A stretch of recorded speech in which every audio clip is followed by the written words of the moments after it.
This is Dr. Lam, founder of Dr.Lam.com, and today we're going to talk about how a person can sometimes feel tense and muscles are unable to relax.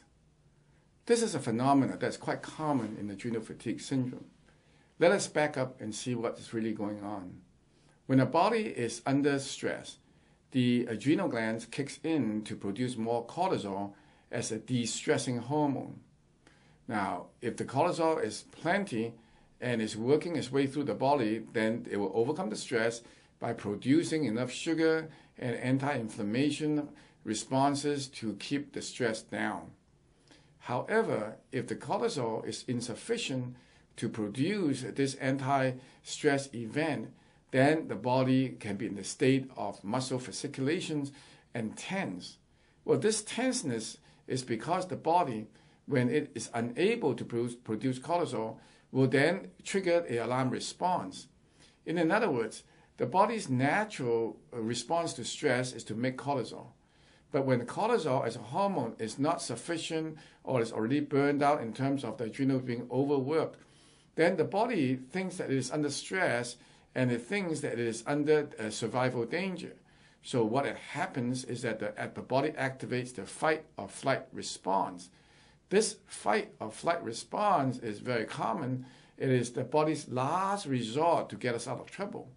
The way to do it, according to the body, is to release a hormone called norepinephrine as well as epinephrine. Both are important. Norepinephrine is released from the brain as well as it travels down to the heart. Epinephrine is released from the adrenal medulla, or the center part of the adrenal glands. What happens is that these two important hormones both act together to keep us on alert and keep the muscle tense.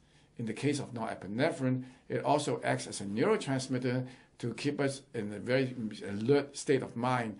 And in extreme cases, it can actually lead to panic attack as well as anxiety. But the body, under the hormones of neurotransmitters and the epinephrine and norepinephrine, will be in a state of alertness, tightness. The body is unable to relax. And this can go on for a short time and it's okay.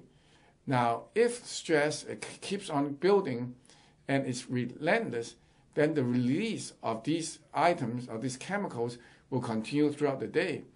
And what happens is that during the end of the day, when the body is supposed to relax, the body is not able to do so because the tense muscles is a reflection of these hormones. As a result, the body is not able to sleep. And even if you sleep for a short time, because the physical exhaustion underway, the body tends to wake up in the middle of the night with tense muscles. During the day, of course, the body is unable to relax. So sometimes you can take a nap and still not able to fall asleep. In fact, if you really pay attention, for most people that lay down trying to relax, if they have a stressful day or they have a tense moment, the first 5 minutes of the laying down process is the body is still in a state of fasciculation. In other words, the body's muscles are still twitching. It's still blasting its way. So the body is not able to relax even in the first few minutes. And that's why for most people, they have tense muscles and tense bodies and state of alert. When you rest, you would have a minimum of about 8 minutes, out of which the first 5 minutes is really about allowing the body's fasciculation to slowly go down. And then the true rest only comes in the last few minutes. So having a tense muscle, unable to relax in a stressful situation, is a symptom of adrenal fatigue that you should look out for. I hope you've enjoyed this video. For more information on this topic, head over to Dr.Lam.com, where I've written over 1,000 articles to help educate people. You can also call me at 626-571-1234 for more information on adrenal fatigue and how to navigate it. Finally, if you enjoyed this video, please subscribe to my YouTube channel. Thanks for watching.